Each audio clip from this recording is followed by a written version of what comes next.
Hello, everybody. So, welcome to my little summary and analysis of day one in the Seaside Route. This is a an interview with Cheryl Richardson, and the topic is called "Finding Peace in Turbulent Times."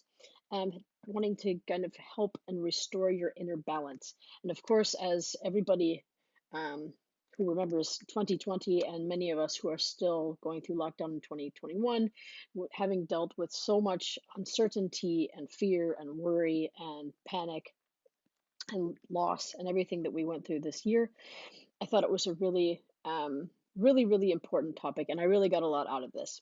So, for those of you who still are not really sure, what is EFT? It stands for the Emotional Freedom Technique. And basically, if you're familiar with the concept of acupuncture or acupressure, it's just you have these energy meridians on these points, and you're simply tapping on them. It's quite easy, very hard to mess it up. This is why I really like these summits because you don't have to have any idea what you're doing. They kind of guide you through the whole thing.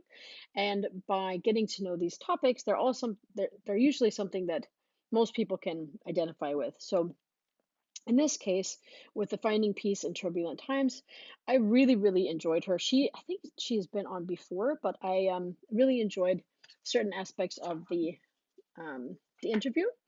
So one of the things that she said that I thought was really good was she said that a lot of times, and I could definitely relate to this myself, but she said when you're overwhelmed, you're actually less resourceful.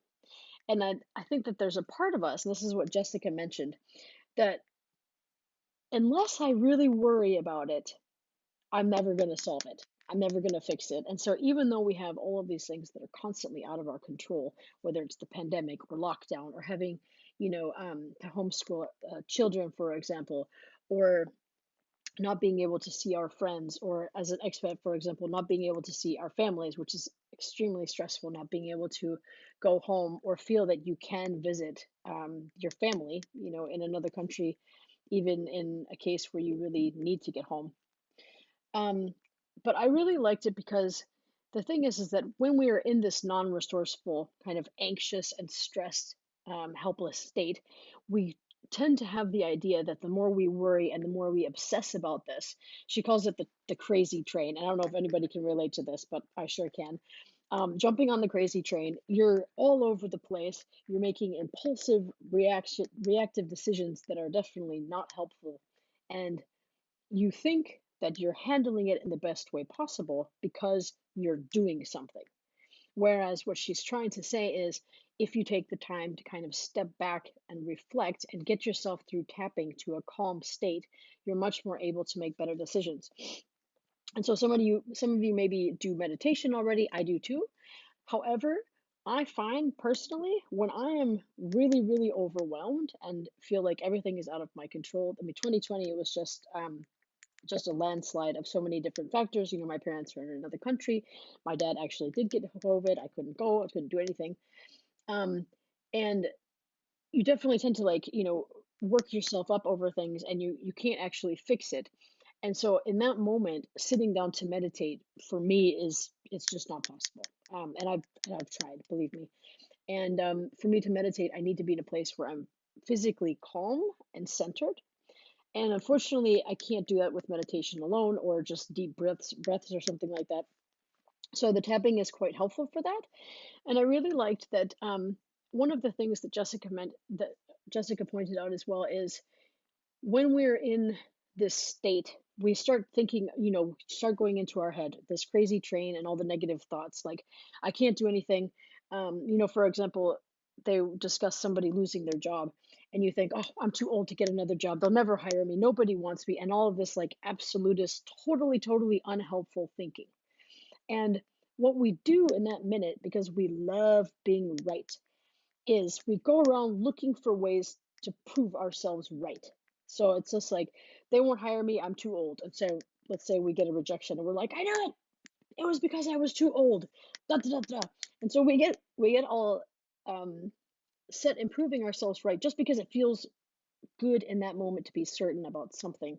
Even though in the long run, obviously, having this absolutist sabotaging thinking is definitely not resourceful. It doesn't make us any more capable to handle anything. So it's important to recognize that through tapping and trying to find peace during these turbulent times, and letting go of some of this overwhelm, this anxiety, this sense of helplessness, that we can actually get to a place where we're better able to manage our emotions.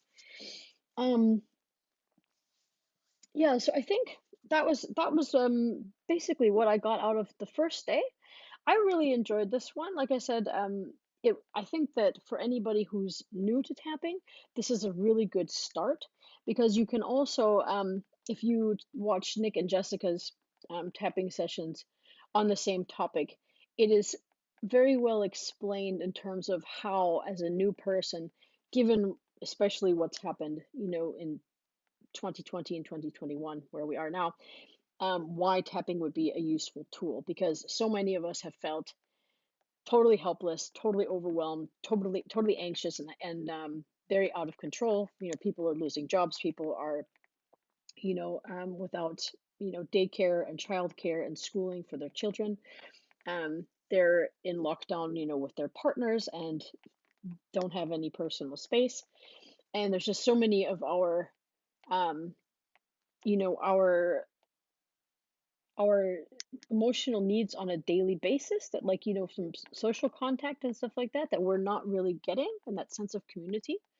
So anyway, that's it. That's my wrap up. So if you would like to check in next time, I'll probably be doing these little video overviews every day, every other day. I'll try to summarize the best of what's going on, so you don't have to. And remember to check in for the videos. I'm going to put the link, but you have to have signed up for it to work. So keep that in mind. I think you could probably still sign up for the tapathon, um, even though it already started. And stay tuned for either day 2 or 3. Okay, bye.